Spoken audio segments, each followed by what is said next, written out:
On the morning of February 9, 1945, a 21-year-old private from San Marcos, Texas, picked up a Japanese machine gun still warm from its previous owner's hands and turned it against the men who had fired it moments before. What followed in the next 2.5 hours would become one of the most audacious individual actions of the Pacific War. A story of improvisation, desperation, and a kind of courage that defies comfortable retelling. By the time Cleto Rodríguez dragged his dying friend back through the rubble of Manila that afternoon, he had killed more enemy soldiers than most infantry companies eliminate in a week. This is what happened when one man decided that retreat was not an option. The heat arrived early that day, the way it always did in Manila in February.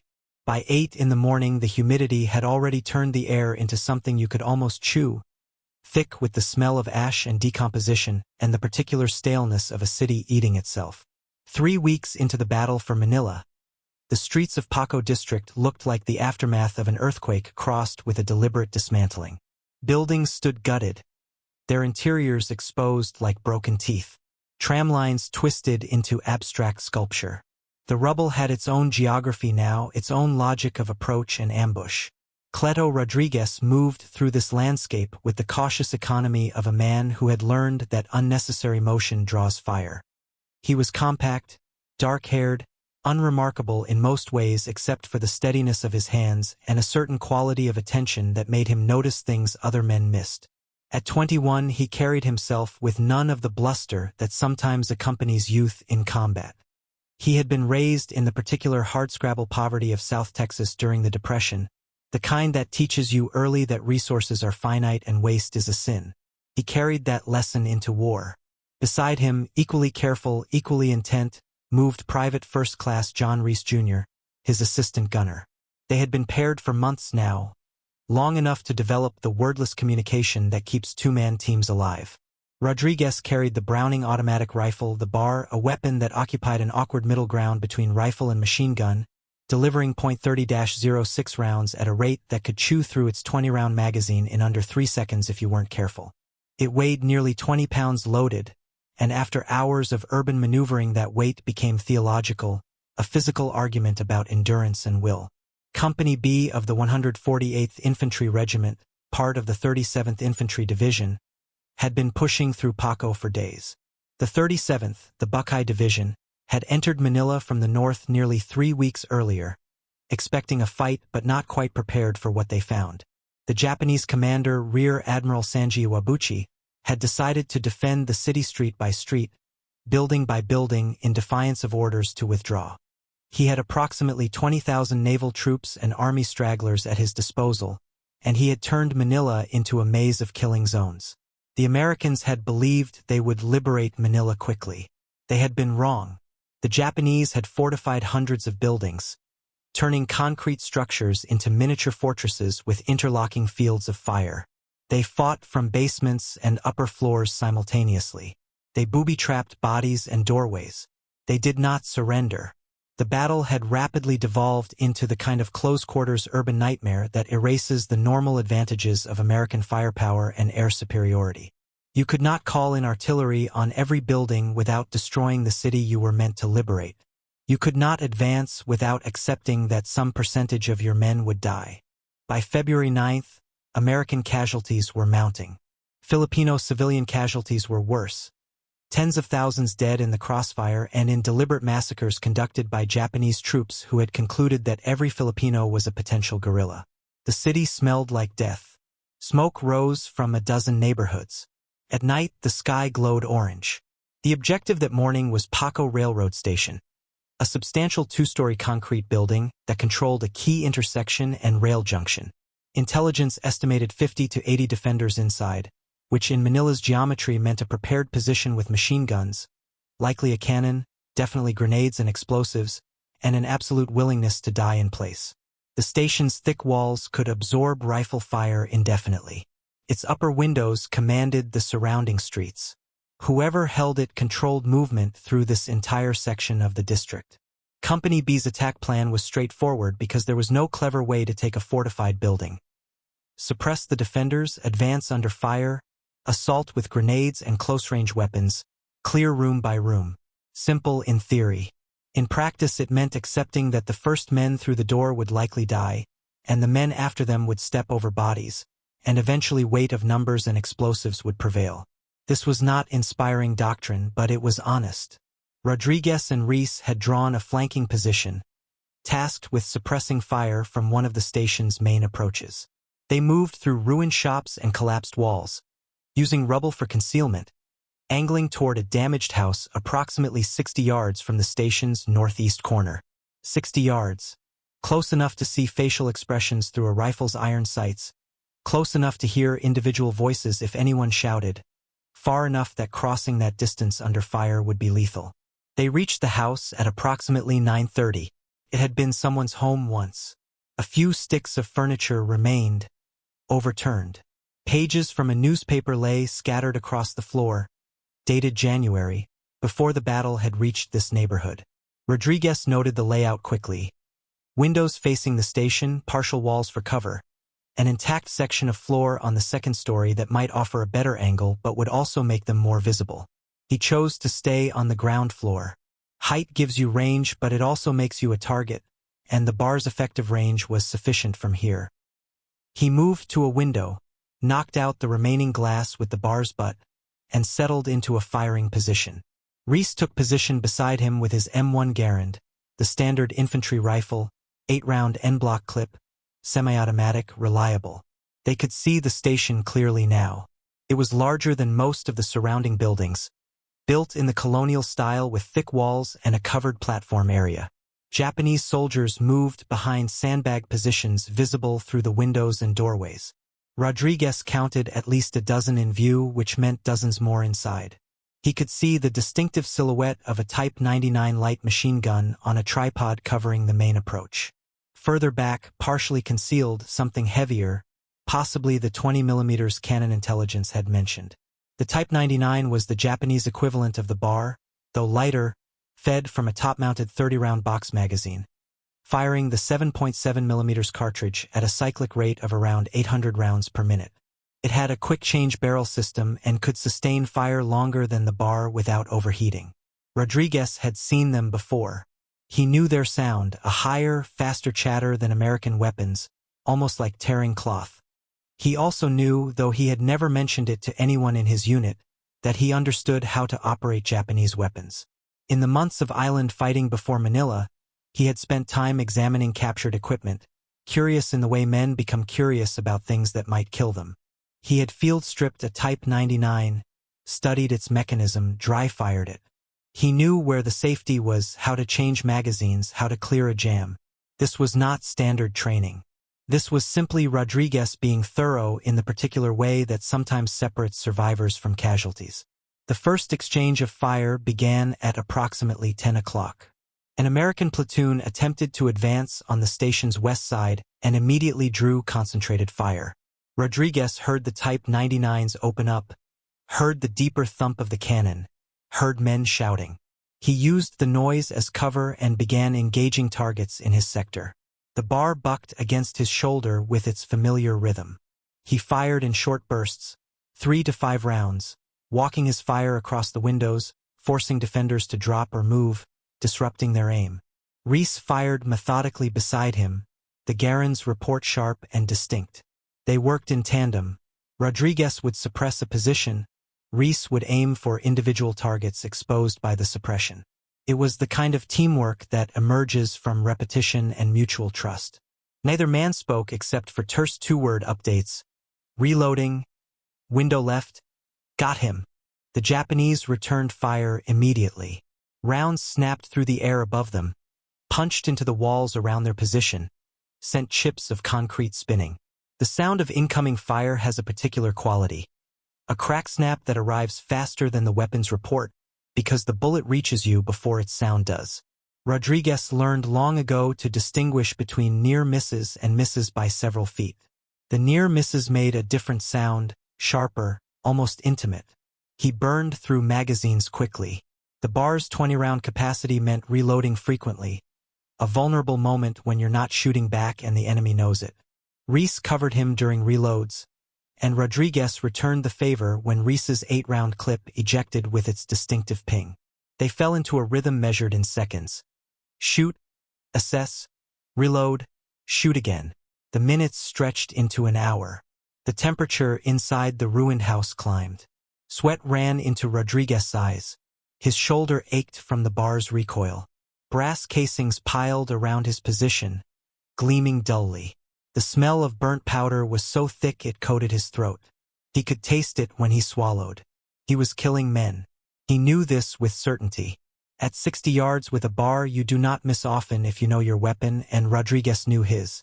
He watched defenders fall, watched others drag bodies away from windows, watched replacements move into position. The Japanese discipline was remarkable. Every time he neutralized a position, someone else filled it. They did not panic. They did not retreat. They adjusted their tactics, began firing from deeper inside the building where shadows made them harder to see, began using indirect fire to lob grenades toward American positions. Rodríguez's ammunition situation became critical around 11 o'clock. He had brought as many magazines as he could carry, supplemented by loose ammunition. Reese helped him load during brief lulls. Now he was down to his last 2 magazines. 40 rounds. Perhaps 2 minutes of combat at his current rate of fire. He considered their options. They could withdraw and resupply, but that would leave this flank unsuppressed.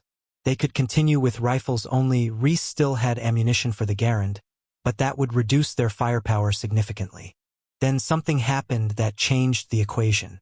A Japanese soldier broke from the station's entrance, running in a low crouch toward a position closer to Rodríguez's house. He carried a Type 99 light machine gun and what looked like several magazines in a canvas bag. He was attempting to establish a forward position, trying to get an angle on the American forces pinned down on the west side. Rodríguez tracked him through his sights, led him slightly, and fired a burst. The man went down hard, the Type 99 clattering across the rubble. He did not move again. Rodríguez stared at the weapon lying approximately 30 yards away, partially concealed by broken masonry. He looked at his own nearly empty magazines. He thought about the sound of a Type 99, how it would sound like Japanese fire, how it might create confusion among defenders trying to identify friend from foe, how it would give him sustained firepower when he had almost none left. He turned to Reese. "I'm going to get that gun." Reese looked at him, looked at the open ground between their position and the dead Japanese soldier, looked back at Rodríguez. "That's stupid," Reese said. "You'll get killed." "Probably," Rodríguez agreed. "Cover me anyway." What happened next took perhaps 20 seconds but felt longer. Rodríguez slung his bar, took a breath, and ran. He moved in the irregular pattern infantry learn early, never straight lines, never predictable. Reese fired as fast as he could work the Garand's trigger, trying to suppress every window simultaneously, giving Rodríguez fractional seconds of concealment. Rounds kicked up dust around Rodríguez's feet. Something tugged at his uniform sleeve. He reached the body, grabbed the Type 99 and the magazine bag, and ran back. Reese was screaming at him to move, firing continuously, his Garand empty now, reaching for a fresh clip. Rodríguez threw himself through the window and hit the floor hard. The Type 99 clutched against his chest. He lay there for a moment, breathing hard, listening to rounds snap through the space where his head had been seconds before. Then he sat up and examined his acquisition. The Type 99 was intact, still warm. 3 magazines in the bag, 1 partially expended already loaded in the weapon. He estimated perhaps 70 rounds total. He checked the chamber, verified the safety, cycled the action. Everything worked. Reese was staring at him. "You're insane," Reese said, but he was grinning. Rodríguez did not answer. He moved back to the window, positioned the Type 99, and opened fire on the station. The weapons report was distinctly different from the bar, lighter, faster, the sound unmistakably Japanese. He saw movement stop in several windows. He saw defenders hesitate, unsure whether they were taking fire from their own position. That hesitation lasted perhaps 3 seconds. Then they identified the source and returned fire with renewed intensity. But those 3 seconds had been enough for Rodríguez to kill 2 more men who had been exposed, thinking themselves safe from crossfire. And now he had ammunition again. Now he could sustain fire. The Type 99's 30-round magazine meant he could deliver longer bursts, keep heads down longer, control his sector more effectively. The tactical situation was shifting. The main American assault on the west side had stalled, taking casualties from the station's concentrated fire. But Rodríguez and Reese were creating a dilemma for the defenders. They could not ignore the accurate, sustained fire from the northeast, but focusing on it meant reducing fire on the main assault. They were caught between threats. Rodríguez exploited this mercilessly. He fired, paused, fired again from a slightly different position. He made the defenders think there were more men in the house than just two. He used the Type 99's distinctive sound to create paranoia. Several times he saw defenders inside the station gesturing to each other, clearly confused about the source of fire that sounded Japanese but was systematically killing them. He exhausted the first Type 99 magazine and reloaded with smooth efficiency. The weapon's top-loading magazine was actually easier to change than the bars. No fumbling with the magazine catch. Just pull the empty out and slot the fresh one in. He understood why Japanese infantry liked this gun. It was well-designed, reliable, lighter than it needed to be but sturdy enough. Around noon, the character of the fight changed again. Rodríguez could see that the defenders were being reinforced from somewhere deeper in the building. Fresh soldiers appeared at windows, bringing additional weapons, more grenades. The volume of fire increased. The 20mm cannon began firing more frequently, its flat crack distinctive, each round capable of tearing through walls. Rodríguez realized they had attracted serious attention. The house they occupied was now a priority target. Rounds were coming through the walls now, not just through the windows. Concrete dust filled the air. A section of ceiling collapsed, showering them with debris. Reese was hit by flying masonry, a gash opening above his eye, blood streaming down his face. He wiped it away and kept firing. They were running out of time and ammunition again.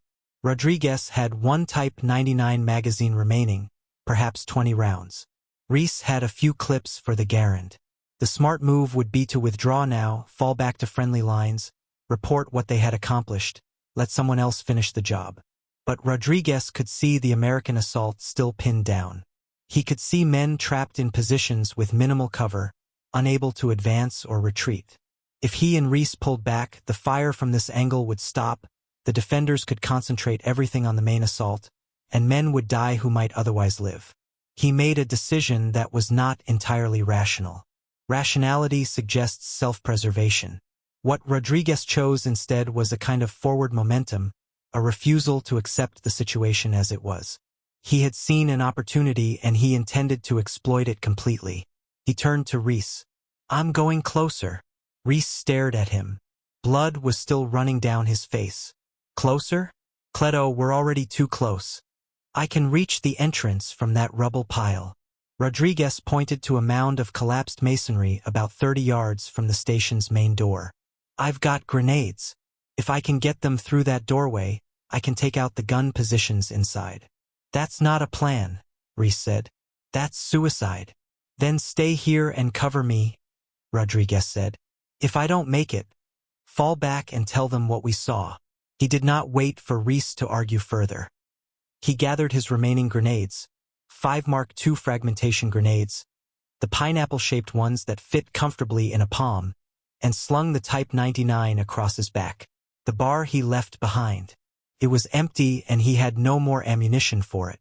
What followed was a movement that later, when men tried to reconstruct it, seemed impossible. Rodríguez left the house and advanced across open ground under direct fire toward a fortified position defended by dozens of men. He did not run in a straight line. He used every depression, every pile of rubble, every shadow. He moved during moments when the defenders were changing magazines or shifting positions. He moved when smoke from explosions provided concealment. He moved with the kind of absolute commitment that leaves no room for second thoughts because second thoughts get you killed. Reese fired covering bursts until his Garand's barrel was too hot to touch, then kept firing. He could see Rodríguez advancing in short rushes, dropping behind cover, emerging, advancing again. He saw rounds kicking up around him.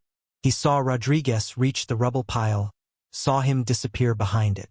From that position, Perhaps 20 yards from the entrance, Rodríguez could see into the station's interior.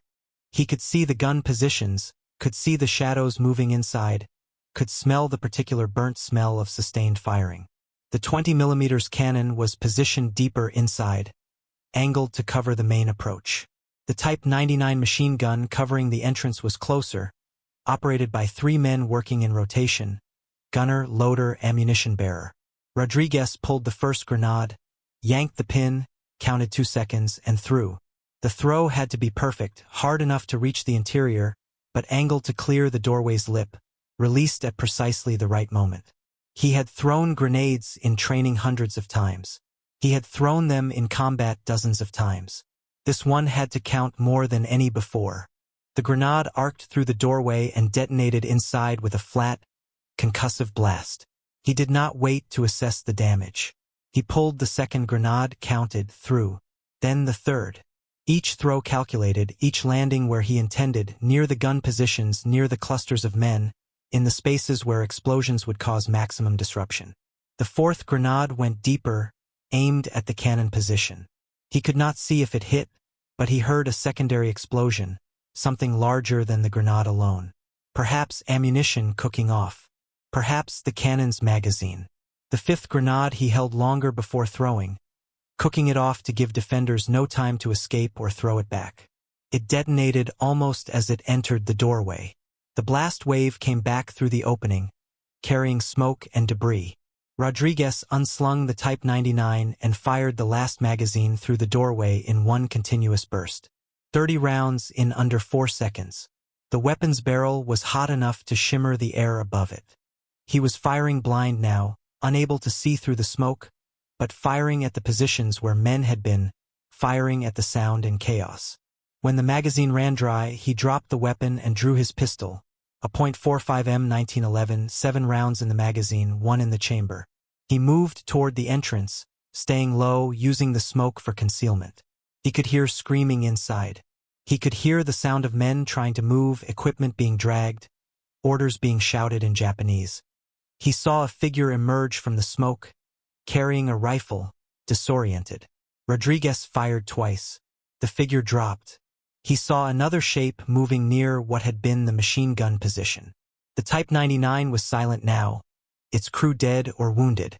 The 20mm cannon's barrel pointed at the ceiling, its mechanism broken, smoke rising from its breech. Rodríguez understood with absolute clarity that he had done what he came to do. The station's main defensive positions were neutralized. The entrance was open. If the assault came now, it would succeed. But he also understood that he was standing approximately 15 yards from a building still containing dozens of enemy soldiers, and that his survival depended on leaving immediately. He turned and ran back toward the rubble pile where he had thrown the grenades. Behind him he heard the sharp crack of rifle fire, heard rounds snapping past. He reached the rubble, vaulted over it, and began moving back toward the house where Reese waited. Halfway there, he heard Reese scream. It was not a word, just a sound, surprise and pain compressed into a single exhalation. Rodríguez looked up and saw Reese standing in the window of their position, saw him stagger backward, saw the way his body moved when something inside breaks. Rodríguez covered the remaining distance at a dead sprint. He reached the house, threw himself through the window, and found Reese on the floor, both hands pressed against his abdomen, blood welling between his fingers. A round had caught him while he was providing covering fire. It had entered below his ribs and traveled upward through vital organs. Even without medical training, Rodríguez knew what this meant. "John," he said. "John, look at me." Reese's eyes found his face. "Did you get them?" "Yeah," Rodríguez said. "Yeah, we got them." Reese nodded slightly. "Good. That's good." Rodríguez pulled off his own shirt, tried to staunch the bleeding, but there was too much blood and it was coming too fast. Reese's breathing had changed, becoming shallow and irregular. His skin was pale, shock setting in. "I'm going to get you out," Rodríguez said. He pulled Reese's arm across his shoulders, hoisted him up, took as much weight as he could. Reese weighed perhaps 170 pounds. Rodríguez weighed less. With full gear, they collectively weighed over 400 pounds.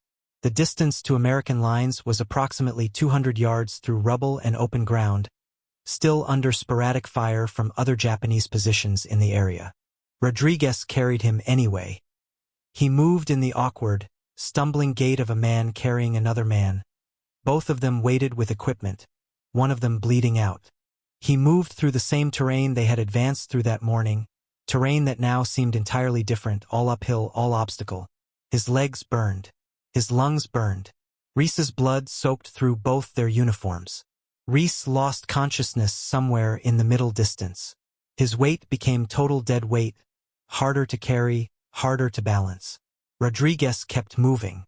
He could see American positions ahead now, could see soldiers watching, some standing to provide covering fire, some moving forward to help. He reached the American lines and soldiers took Reese from his arms. A medic began working immediately, but Rodríguez could see it in the medic's face, the professional assessment that comes before any treatment, the knowledge that some wounds are beyond field medicine. Reese died approximately 20 minutes later without regaining consciousness. He was 20 years old. Rodríguez sat on the ground and watched men work on his friend's body. Watched them eventually stop. Watched them cover Reese's face with a cloth. Someone handed him a canteen. He drank without tasting the water. Someone else asked him questions about what had happened, about how many enemy he estimated he had killed, about the defenses he had observed. He answered in short sentences, his voice flat. The numbers were tabulated later, after the station was finally taken by the main assault and bodies could be counted.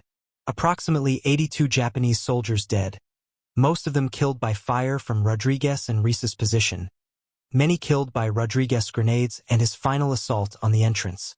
The Type 99 machine gun destroyed, its crew dead. The 20mm cannon disabled. The station's defense broken, allowing American forces to advance and clear the position at far lower cost than would otherwise have been necessary. 2 men, 2.5 hours, 1 ruined house, and an improvised decision to pick up an enemy weapon and turn it against its owners. This was how battles turned sometimes, not through grand strategy but through individual decisions made by men who refused to accept the tactical situation as immutable. The Medal of Honor citation would come later, months later, after witnesses had been interviewed and after action reports filed and recommendations submitted up the chain of command. The citation would use words like conspicuous gallantry and intrepidity at risk of life above and beyond the call of duty. These were accurate words, but they were also insufficient. They described actions but not the texture of the experience. The weight of the weapons, the smell of the smoke, the sound of Reese's last question, the specific heat of Manila in February when you are carrying a dying man through rubble. Rodríguez received the Medal of Honor from President Harry Truman in a White House ceremony in 1945. He stood in a clean uniform, his hands steady, his face composed. Photographers took pictures. Officials made speeches. Rodríguez said little. The ceremony described what he had done but not what it had cost. John Reese's name was not mentioned in the speeches, though it was included in the written citation. Rodríguez thought about that sometimes in the years after, how the narrative of valor tends to compress, to focus on the individual recipient, while the man who provided covering fire and died doing it becomes a detail in the official record. He returned to Texas after the war. He worked a variety of jobs, civil service, local government, positions that used his organizational skills and his ability to remain calm under pressure. He did not talk about Manila much. When asked, he would confirm basic facts, answer direct questions, but he did not elaborate. The story was not secret, but it was private, belonging to him and to Reese and to that particular morning when 2 men decided that retreat was not acceptable. He lived until 1990, dying at the age of 66.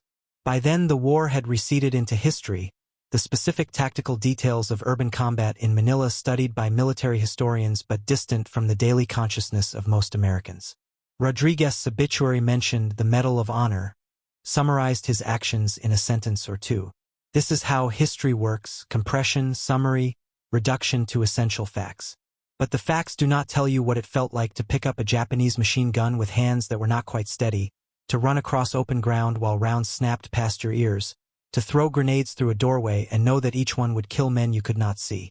The facts do not tell you what it sounded like when your friend screamed, or what it felt like to carry his body, or how heavy 170 pounds becomes when the person is dying and you are trying to save them and you know you cannot. The facts tell you that Private First Class Cleto L. Rodríguez killed approximately 82 enemy soldiers in a 2.5-hour engagement, neutralized key defensive positions, and enabled his unit to seize an objective at reduced cost. This is true. It is also true that he lost his friend, that he carried that weight for 45 years after the war ended, and that when he died, the number of people who understood exactly what happened at Paco Railroad Station on February 9, 1945 decreased by 1. War creates these stories, individual moments of decision and action that briefly pierce through the fog of large-scale conflict, moments when one person's choices create disproportionate consequences. We preserve these stories because they tell us something about human capacity under extreme stress, about improvisation and courage and cost. But preservation requires simplification, and simplification loses texture. The story becomes about the hero. It becomes about the Medal of Honor. It becomes a narrative of triumph. What it actually was more complicated. It was two young men in a ruined house making tactical decisions with incomplete information and limited resources. It was the specific weight of a Browning automatic rifle and the specific sound of a Type 99 light machine gun. It was the smell of cordite and blood and concrete dust. It was heat and fear and the kind of forward momentum that carries you through actions that seem impossible in retrospect. It was Rodríguez understanding that he could operate a captured weapon and making the split-second decision to do so.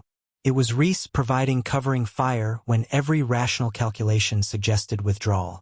It was the long, awful journey back to American lines carrying a man who was dying, understanding that the distance was too far and time was too short but refusing to stop anyway. This is what happened at Paco Railroad Station in Manila on February 9, 1945. One man turned the enemy's weapons against them. One man died covering his friend's assault. One man received a medal. Both men changed the outcome of a battle. Neither man forgot what it cost. If you found the story compelling, if it gave you a window into the specific texture of combat in the Pacific War, I'd ask you to subscribe to this channel. Hit the like button if you think stories like this deserve to be told with the detail and respect they require. Leave a comment sharing your thoughts, especially if you have family connections to the Manila Campaign or to the 37th Division. These stories matter because they're not abstractions. They're about real people making real decisions under impossible circumstances. Here's my question for you. If you were in that house with one magazine remaining and a captured enemy weapon lying 30 yards away across open ground, would you have made Rodríguez's choice? Would you have run for it, or would you have withdrawn? There's no wrong answer, just the brutal arithmetic of survival and mission. Tell me what you think in the comments below.